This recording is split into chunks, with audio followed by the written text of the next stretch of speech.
Hello, lovely people. So today is September 29th, and I am going to be starting a new reading vlog today.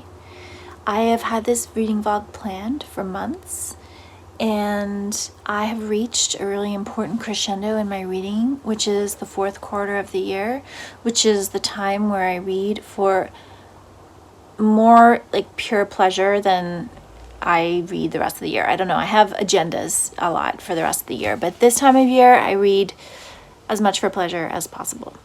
And this theme just came to me, and I thought it would make a good reading vlog. So I am going to be reading sequels today, this reading vlog.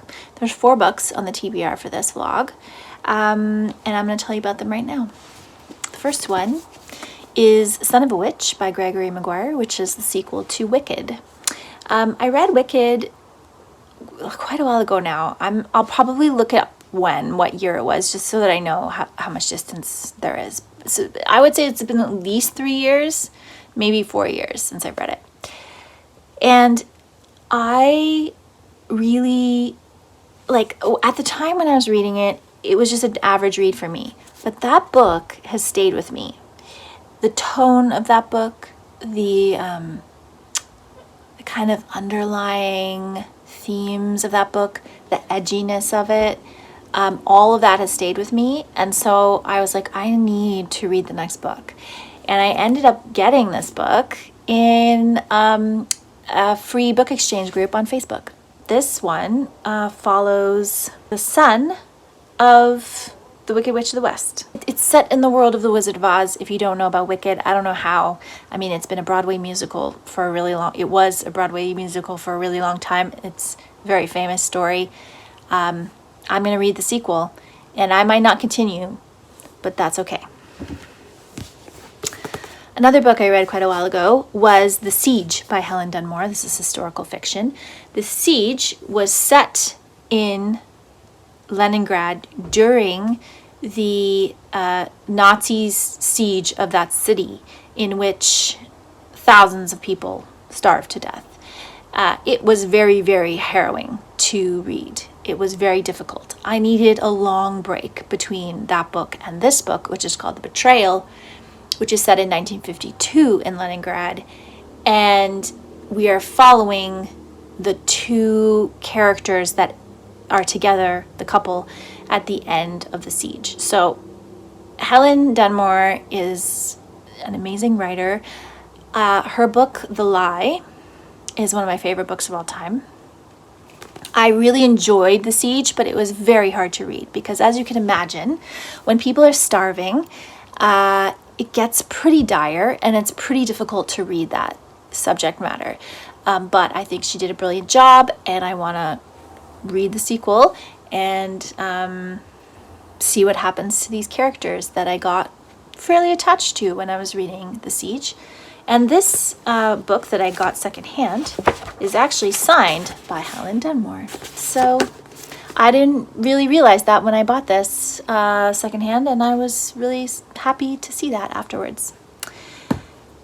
Okay, and then the next book that I have here is a Canadian author, Gil Adamson, who wrote the book The Outlander. Not Outlander, The Outlander, which is set in the mountains of Canada, like between Alberta and British Columbia. It is not Outlander, the other Outlander story.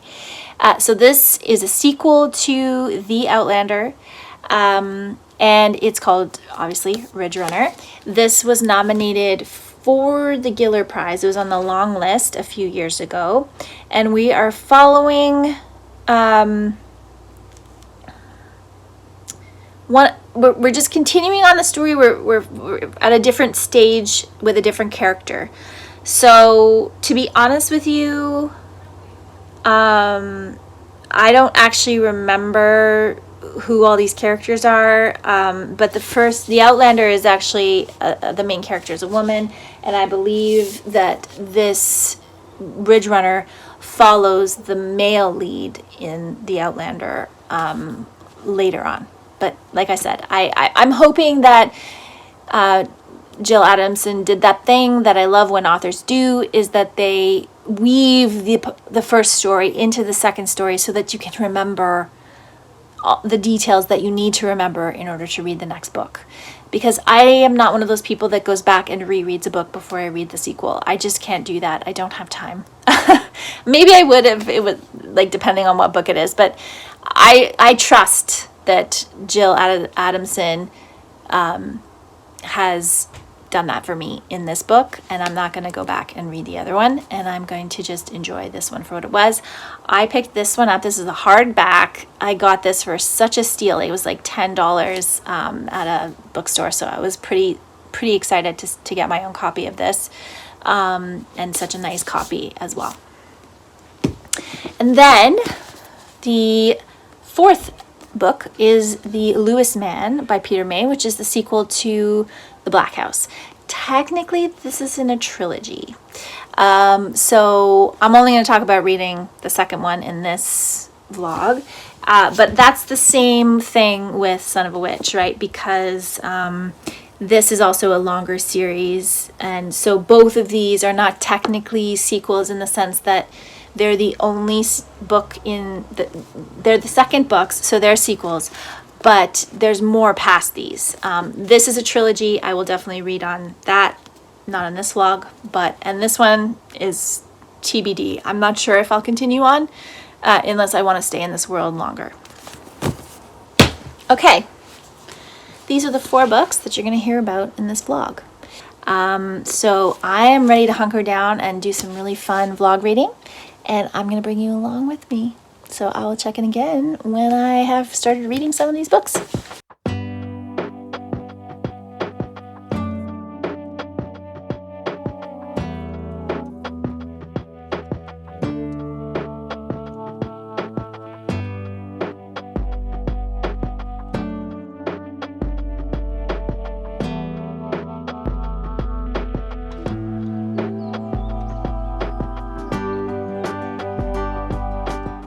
Hey everybody, I'm checking in about Son of a Witch by Gregory Maguire. I'm 35% of the way through. This is following Lear, who is the son of Elphaba, the Wicked Witch of the West, and set in the wonderful world of Oz, but in a really different telling. So if you've never read these books, The Wicked Years, they are a reinterpretation of the Land of Oz through a very adult lens and through a more complex, layered lens with lots of talking animals and dictators and innuendo. And so we're following Lear, and Lear has been found unconscious and very injured by the Monts, who are like an order, a religious order, and they're trying to heal him. And while he's being healed, we're also inside his head, and we're hearing the story of his journey to try to find a girl who he believes is his half-sister after Dorothy has left the Land of Oz and after the wizard has left Oz. So overall, I'm enjoying it. I think the unfolding of the story is maybe going a little bit slower than I would like, but I do get wrapped up in it when I'm in, when I finally sit down to reading it. I just don't think I'm as compelled to keep, I'm not really compelled to keep reading, but I definitely am enjoying it when I am in the world and finding out all the dark, backwoods type stuff going on in Oz is, I find really enjoyable, and learning more about the backstory. It's interesting actually to me because I'm reading these, but I've never read the original books, which obviously are children's literature, so would have a really different feel to them. But and I don't know if I ever will read them, but I certainly am enjoying being part of this world and learning more. We also meet the Wicked Witch of the West and East's brother, because they also had a brother. So just some fun characters in here, and it's just a world that is really quite fascinating to be part of. So enjoying it so far, and I will check in again when maybe when I finished, or maybe when I get a bit further in and I have something else to share. Good morning, everybody. I'm on my way to work, but I wanted to check in briefly about Son of a Witch. I have finished the second. This book is broken into 3 parts, and I have finished the second part. So I have about a third of the book left. So I found the first third of the book to be very propulsive. It jumped to a few different perspectives. Lear laying in the bed with these injuries that we don't know the origin of. He's being taken care of by the Monts. So we have the Monts' perspective. We have his perspective as he's laying in the bed unconscious, and a few other perspectives of different people in Oz. The second section is about Lear's life after he gets the broom from Dorothy. Dorothy goes back to Kansas, and he is just kind of trying to figure out who he is and what he's going to do with his life. He ends up joining the whole section is called The Service. He ends up joining the military / police cadet style group who run the city of Oz, or who are commissioned by the city to take care of things, to be their military body. And in that, he finds, a sense of, he finds a place to have shelter, food, regular work, and he kind of develops a certain character in there.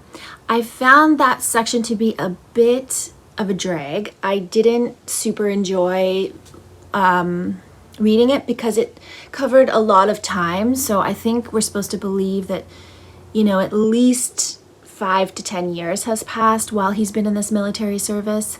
And he's, grown as a person, grown up, but also he gets a bit stagnant. And near the end of this section, he performs a duty for his commanding officer, which I guess was a duty that he disagreed with. But you don't really understand his full motivation, but he ends up leaving the service and going back to where he came from, and trying to discover the origins of Nor, or the location of Nor. Nor is his potentially half-sister who he was searching for and trying to find. And so that's kind of his quest throughout this book. But while he's in the service, the quest is he forgets about the quest. It's almost like he's under some sort of amnesia, and he doesn't think about it as much or think about his past.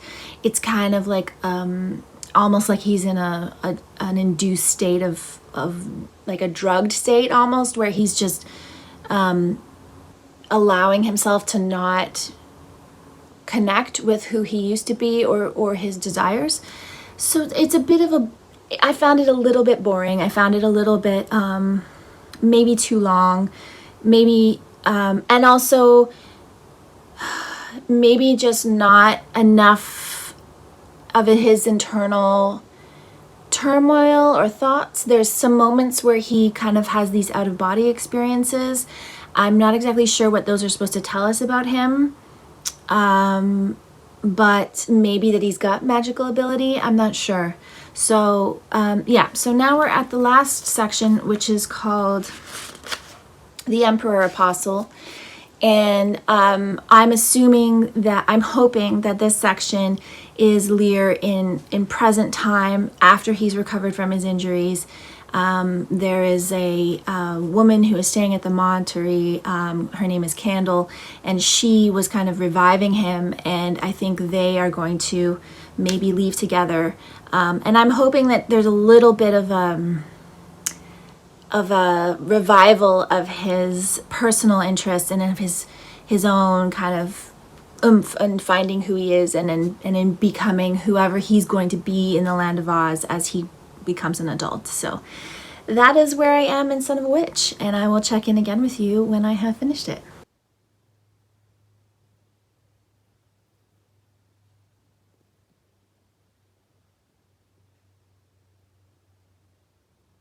Hello everybody. Okay, so I finished the first book in this reading vlog. It's very dark out. It is October 30th today, so it's that time of year when YouTubers search for the light in whatever corners, and because I'm having a really busy week, this is the first time I'm getting to check in to let you know that I finished Son of a Witch. So after my other check-in, I really feel like this book delivered on what I was looking for. The third part of the book really picked up and moved again. So that kind of middle section where I felt it was a bit stagnant and a little bit boring, it moved past that, and then once we got out of that part of the story, it really moved on again and became much more interesting. So I did really enjoy the last part of the book. I really enjoyed the ending as well. I thought it was very sweet. I thought it was a perfect place to kind of leave you with a little bit of hope and a little bit of uplift, but not too much to make it unrealistic. And I did enjoy it.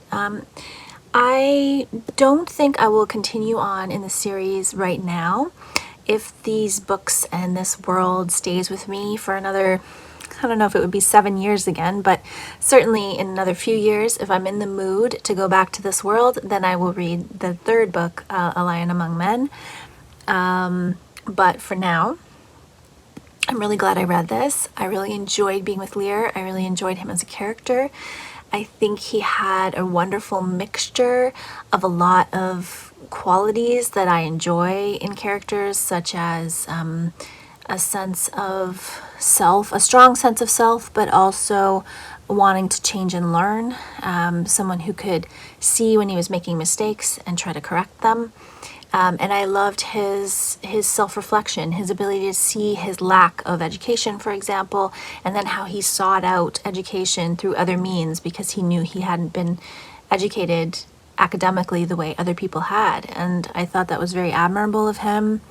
And I thought he kind of moved through some parts of his life without thinking very much or without a lot of self-reflection. And then in other parts of his life, he was able to reflect. So yeah, I really enjoyed this story. I enjoyed the other characters that surrounded Lear. And I just love the world of Oz and how Gregory Maguire interprets it. I just think it's a really entertaining way to look at it. So that is the first book. Now, I'm not sure when I'm going to be reading the next book in this vlog. So as soon as I get somewhere towards beginning it, I will let you know. And for you, it's going to be a matter of seconds. But who knows how long it's going to be for me. Anyway, I'll check in again once I've started the second book for the vlog. Well, hello. This vlog has taken a little bit longer and is going to take a lot longer than I had figured when I started it. But to you, I've just left you in October. To me, it is January 1st of 2024. So I had a little bit of a delay in this vlog, and that's just because, yeah, I was reading other things. So here we are. I am actually almost finished my second read for this vlog, which is book 2 in the Black House series by Peter May, The Lewis Man. And I started this on New Year's Eve or maybe the day before New Year's Eve. And I'm almost done reading it because it's a really quick read. And it is so interesting that I am flying through it. So these books are set on the Isle of Lewis in the Hebrides, off of the mainland of Scotland. And they follow Finn MacLeod, who is the kind of main investigator in the first book. And so the second book he is again involved in discovering the origins of a man who was found murdered and preserved in the peat bog. And he is tied up with the investigation, not because he's a police officer anymore, but because he is friends with the family. And so he is trying to uncover this situation. The story is being told through his perspective, but mainly through Tormund's perspective, and he has dementia.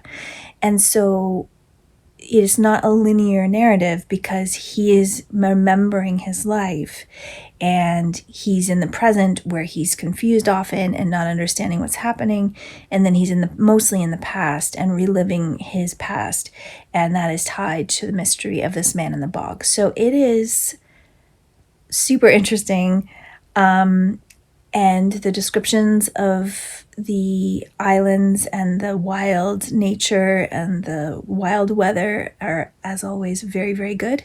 So I'm really enjoying this, and I might finish it tonight, and if I don't finish it tonight, I will finish it tomorrow morning. And I'm really happy that this is my first read of the year, because it's just, I'm enjoying it so much, and that's just such a satisfying feeling to have your first book of the year be one that you're enjoying this much. So I will check in with you again when I have finished this sequel. And this is actually, it is a trilogy, so it's not technically just 2 books in the series, but it was the same thing for Son of a Witch. So I figured I could make some exceptions for this one. The next 2 books that I'm reading for this vlog are just duologies, so there's only 2 of them, and they're the second ones. So I figured I could include this one in here too. And yeah, like I said, I will check in again with you when I have finished it.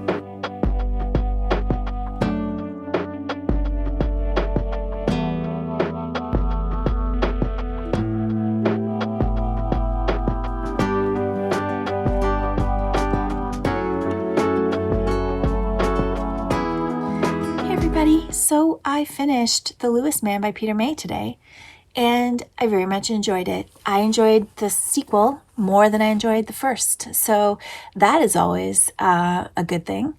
And these stories have a really great through line, I think, where they're a little bit centered on relationships and ties, and they try to keep the drama of, like, murder mystery crime thrillers more subdued, which I kind of like better, because I find when you add in some extra drama, as this book does quite near the end, it makes it less realistic for me, and it makes it feel very contrived. And I prefer something that just ends with a bit more of a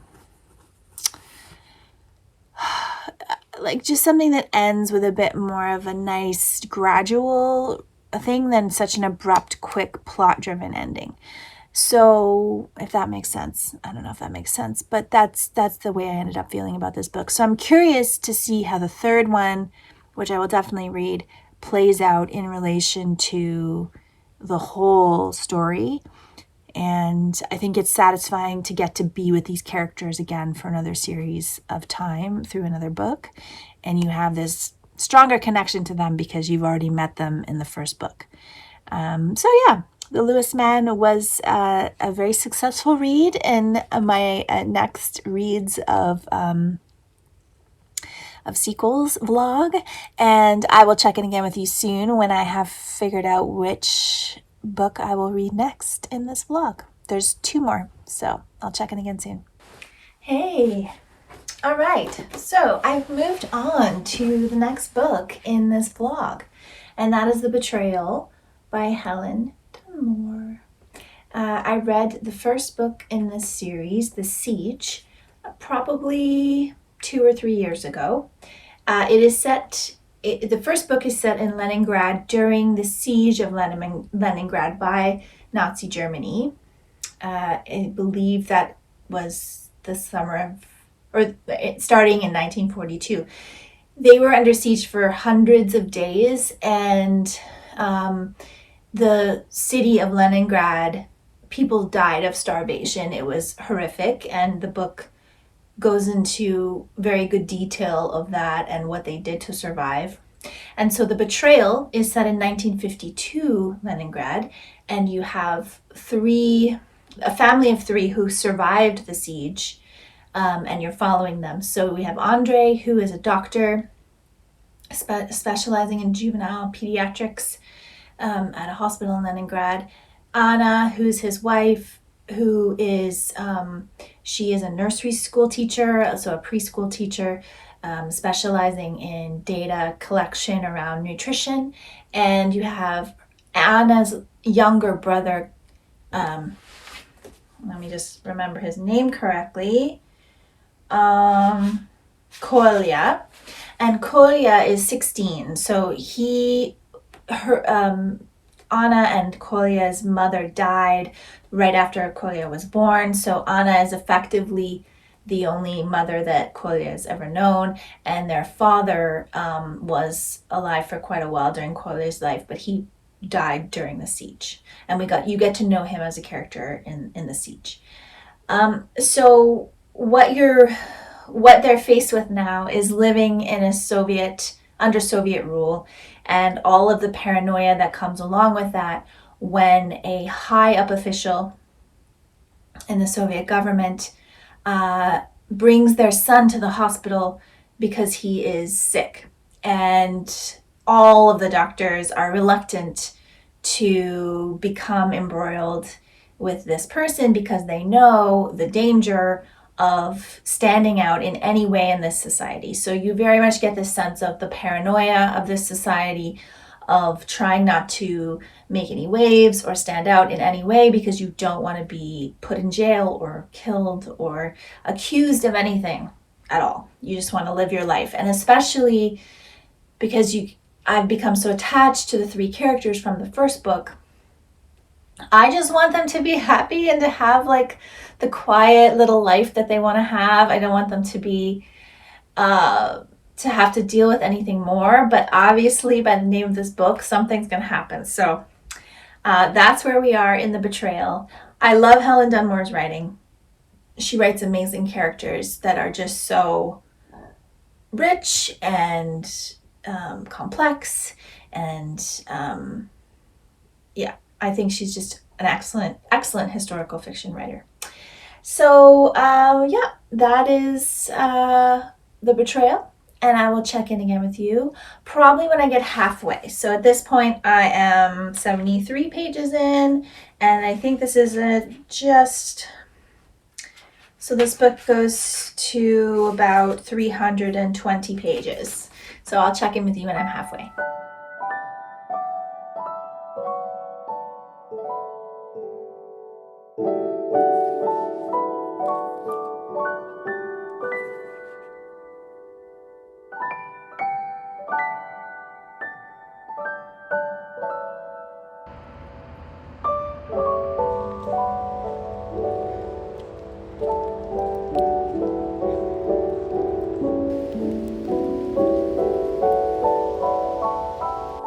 Everybody. So I am halfway through The Betrayal by Helen Dunmore. And I'm still waiting for like the other shoe to drop with this. I don't want to get too far into the plot, and this is a fairly, like, even though I find Helen Dunmore's novels to be very character driven, they're also very dependent on the plot. They also twist and turn a little bit, so it's a little bit hard to share too much about it where I don't want to be in spoiler territory.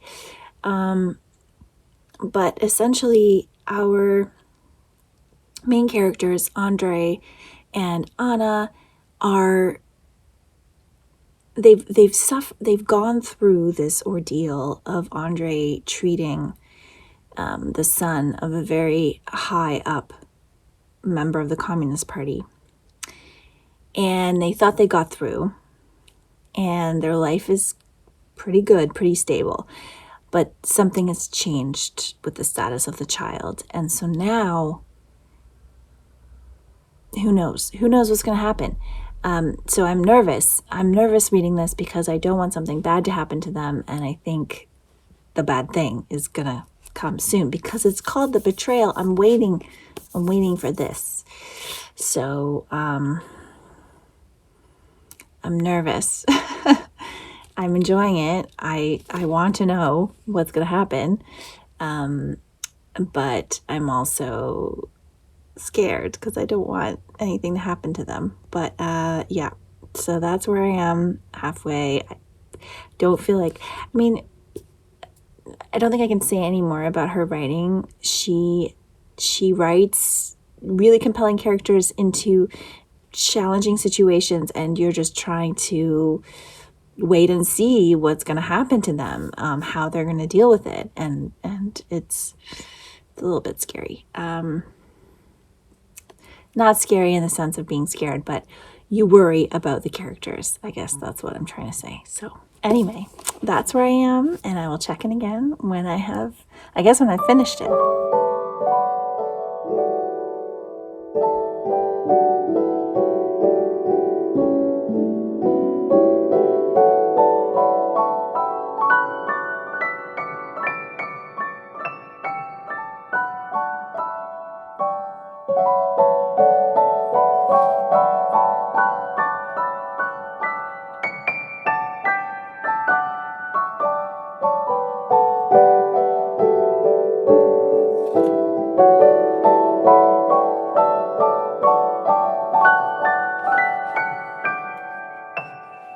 Hey everyone, so I finished The Betrayal by Helen Dunmore last night, and I thought this was a very, very well done novel.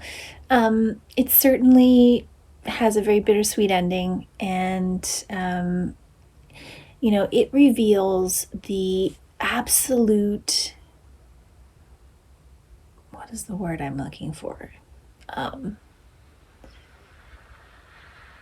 Twisted and overwhelming life living in a country that is ruled, or that is, basically dictated to by a tyrant that was Stalin, and the way that he kept people in this perpetual state of fear and disconnect, because you could never trust your community, because your community could constantly betray you and turn you in so that they could gain something somehow. And this novel is really about that twisted nature, how something so innocent could be twisted, and it didn't matter whether or not you were innocent, because you would be tortured, you would be killed, you would be removed from your life for no cause whatsoever, and have no recourse to get your life back. So there's so much in here. There's so many layers to the story, because we follow a higher up in the MGB, and we also, like, lightly, he's kind of in the story, but there's at the end, the last chapter, Helen Dunmore talks about March 1953, following the death of Stalin, and then how this specific campaign was all about targeting doctors and making doctors, like, saying that doctors were had a conspiracy to kill higher ups in the government. It was ludicrous at the time, but it was, this paranoia and fear and, like, lashing out at people really affected so many people's lives and kept people from living happy lives. And that was certainly the case here.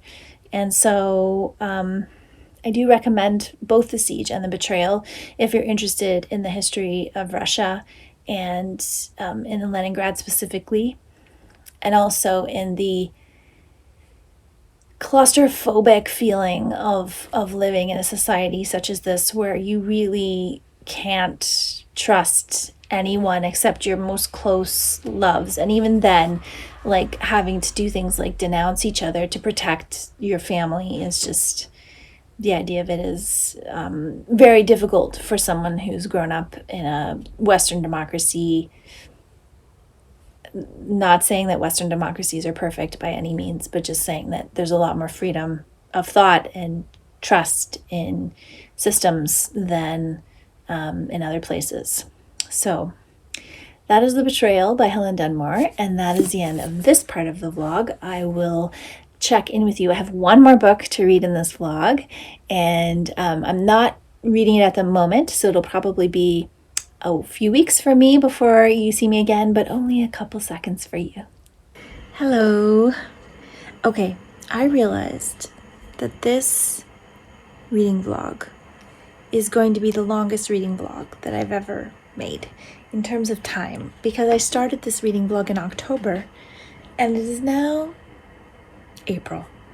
But I'm just gonna go with it because I feel like this is just how long it took me to read these books, and I'm not gonna be mad at myself about that. So I'm currently reading Ridgerunner by Gil Adamson, and this is the final book in my sequels reading vlog. So this is a sequel to The Outlander, which follows Mary Bolton, and Ridgerunner is about Mary Bolton's husband, William Morland, and their son, Jack.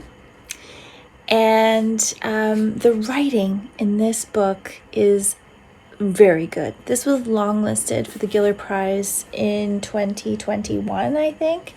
And that's where I first heard of it. I had not heard of this book before, or this author before, and I heard that about the book, and when I heard the synopsis of the book, it was very compelling to me. But then they said it's a sequel to The Outlander, and I thought, well, I have to read that then, and so I read that. And then I found this book at a bookstore this summer, and it was on discount. It was like, 30% off or something, and a hardcover, a really nice hardcover. So I was like, well, obviously I have to buy this. And so I, had it on the shelf as part of my sequels vlog. And so here we are. So we've gone through 3 seasons in this reading vlog. Autumn, winter, and now spring. And like I said, I'm really enjoying this. It's really interesting because I I remember enjoying The Outlander. I think I liked it quite a bit. I would say I gave it 3 or 4 stars. But Ridgerunner, I don't know, there's something about the writing, and I don't remember liking the writing this much for The Outlander, but I think that maybe it's just her narrative voice for this character that has changed it. But yeah, super enjoying it. I will check in again with you. I'm about, how far am I? I'm at chapter 14, which is page 103. So I will check in again with you probably when I'm closer to halfway. And but liking it so far. Hey everyone. So I've gotten to over halfway now actually, in Ridgerunner by Gil Adamson. And I'm really, really enjoying this. I don't think this novel is not very heavy on plot. It's very much more about characters. And we have rich, complex characters in this story that are how we inhabit this world of 1917 Alberta, where progress roads are being built with interned prisoners of war, because it's still the First World War is still going on. So a lot of the interned prisoners of German descent, or I'm not sure what other nationalities were put into these internment camps at that time, but they're being used to build the roads and things, and specifically the road that's connecting Banff and what was originally called Lagan, but then was changed to Lake Louise. And our main character, we have shifting main characters. So we start off the story with William Morland, who is on this mission to go and get money for his son so that his son has an easier life. He and his wife and his son were living in a cabin off grid, just like existing as hermits on their own terms, until I think it's implied that they got a flu, and obviously the biggest part of the Spanish flu epidemic didn't happen until 1918, so perhaps they're not implying that they got the Spanish flu, but both the wife and the son got something that made them very sick, and the wife dies and the son is hospitalized. He does recover, and then he goes to live with this former nun in town because William Morland wants to go and get him an inheritance, basically, and he can't take his son with him. And and Jack is the son, and we follow Jack's perspective as well. And Jack really doesn't like being with this woman. He just wants to be in his cabin. He knows his mother is gone, but he doesn't understand what his father's doing. He doesn't want this life that his father is trying to set him up for. And we also meet some other characters surrounding these three main characters. So the nun is one, the former nun, and then we have a businessman in town who's kind of also like nonconformist. Most of the people in this story are nonconformists, which is fun because they all have these different aspects of their personality that make them not want to conform to normal norms, and so they all live outside on the periphery, but they all kind of help and support each other, criticize each other depending on the situation. So I don't want to tell you too much more about it because, like I said, there's not a ton of plot. So if I tell you everything that happens, then if you read it, it's gonna kind of spoil some of it for you. But Jack is back, gets through his own devices. Jack goes back to where he was born, and is there because he wants to live life a certain way. He's 12 years old. He can take care of himself. That's what he's determined. And his father, meanwhile, for the first part of the book, you're really following his father, and then William, and then getting near the middle of the book, William is less a part of the story right now. So I like the movement of the story, how it's moving between characters. I also really like Gil Anderson's writing. It's very evocative and very warm, which I really like. And there's a lot of capacity for human complexity within it, which is great because that's the type of characters that I love to read about.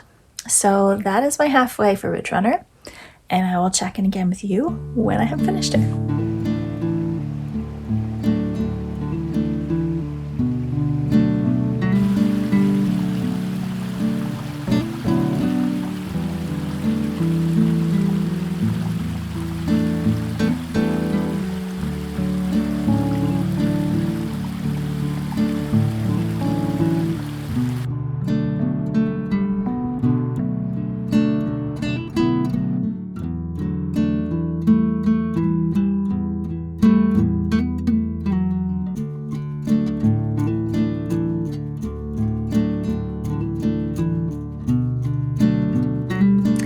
Hello everyone. Okay, so I finished Ridgerunner by Gil Anderson, and I loved it so much.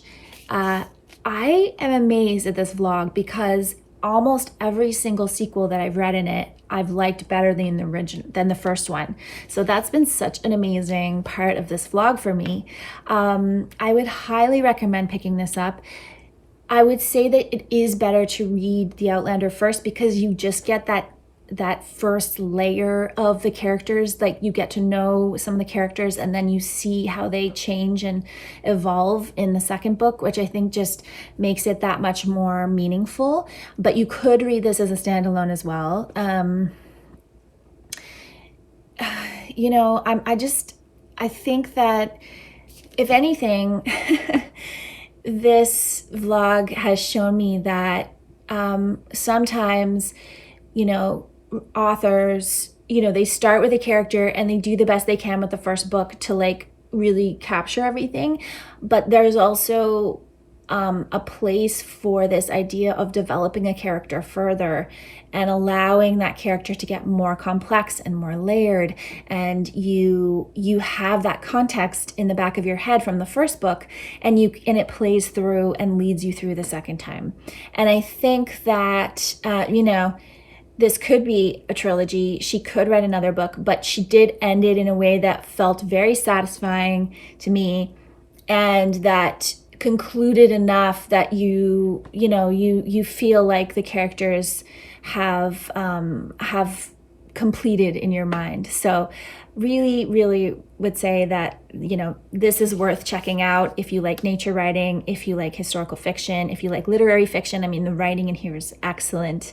This is pretty much a flawless book to me. I can't even pick out something that was wrong with it. There were some reveals, there was some, like, it felt a little twisty, it had some action at the end, some propulsion that made me just want to keep reading because I couldn't stop reading to find out what happened, because I cared so much about the characters. So again, like, just perfect. Yeah, so that is Ridgerunner.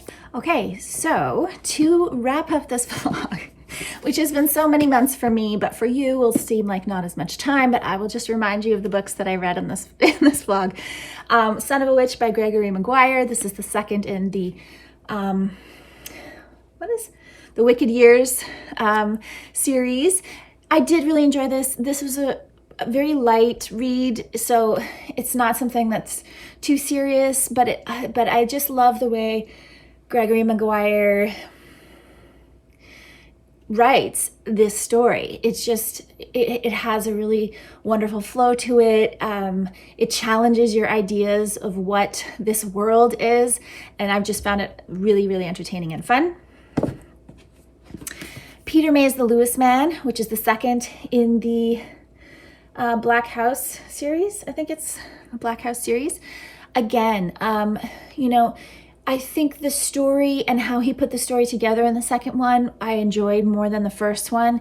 It just had a really strong anchor in the characterization, and I think the mystery as it unraveled was really entertaining and gripping and interesting, and very human. And so, yeah, really enjoyed this one.